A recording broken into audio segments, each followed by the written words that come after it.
Hello, my name is Summer Cartwright, and I'm doing a presentation for my observations for my Education 204 class.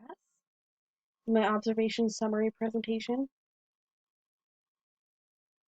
I observed at Whitney Elementary School in Boise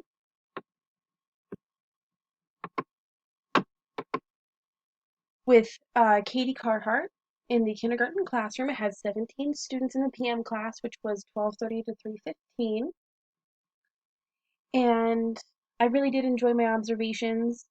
It was a very well organized classroom. I also noticed how, because the students aren't quite able to read instructions yet, you really do have to, or well, the teacher really needs to explain how to do each activity. And that can be a little bit frustrating, but it also kind of makes it so the students are more involved with the activity and more involved with the teacher with each activity. So I really enjoyed that of my observations. I did my observations with Katie Carhart last year as well. I did 30 hours. So I thoroughly enjoyed her allowing me to be a part of her classroom and work with her students. What I wanted to talk about was sex typing or gender roles.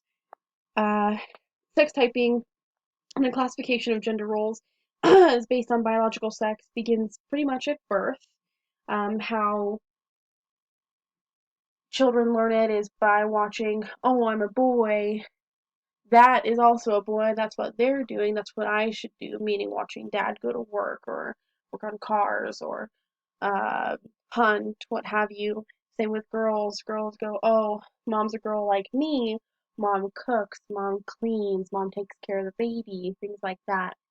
And we, so children grow up watching people like them play their part in society, and that's how they learn what their gender roles are going to be. Now, throughout history, these gender roles have been very, very important to the way that our society works. Before feminism and before women started working more throughout history, it was very, very important to keep gender roles the way that they were, which was mom takes care of the children, stays home, cooks and cleans, dad brings the money, works, fixes things, physical labor, things like that. Now, as the world is changing, we find that those gender roles aren't as much of a necessity anymore, as women are able to fix cars just as much as men. Women make women are on their way to making just as money as men, and the children are able to see that. So in my observations, what I was able to see was, yes, there was still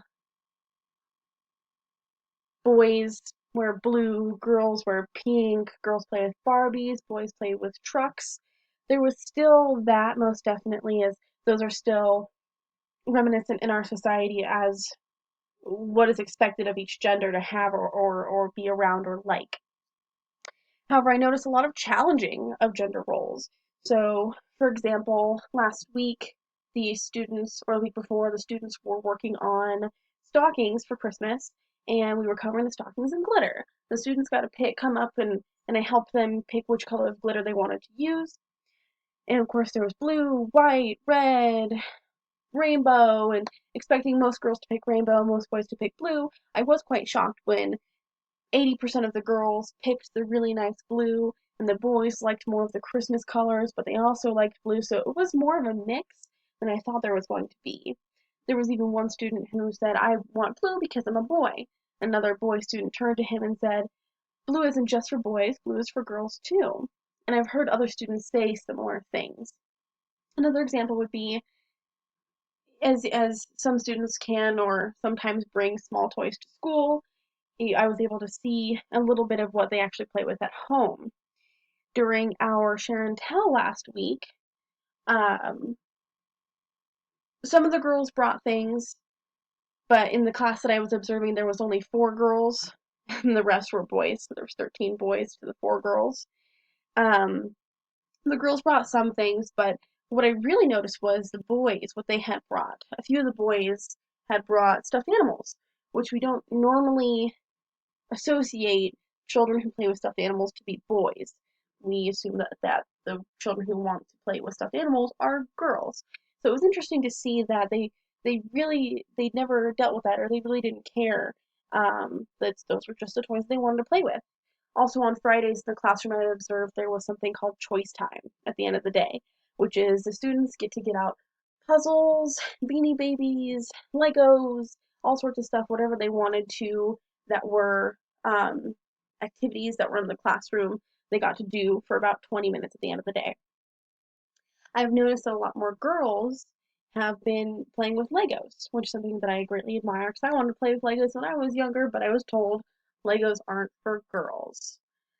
Um, and these rules have been going on for so long that it's interesting to see how it's starting to be challenged by, especially by students so young, 6 years old.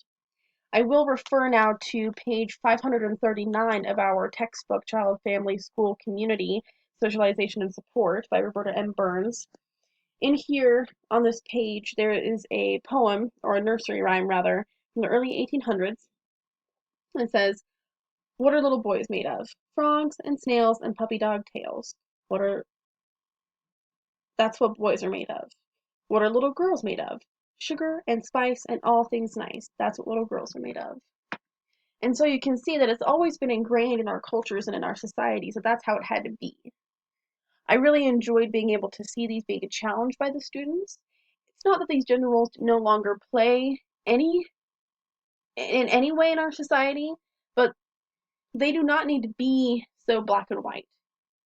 And I think that as our society is growing, it's interesting to see these students and how they are not so hung up on the gender roles, or they're not so ingrained in what the gender roles have always been. And as my presentation is concluding, I would like to say that I definitely enjoyed being in Miss Carhart's classroom, and I look forward to doing observations again. And my fact check is going to be, you can answer number 1 or number 2. The poem that I recited from the 1800s, what does it say? 1, that girls are made of, or 2, what boys are made of? Thank you.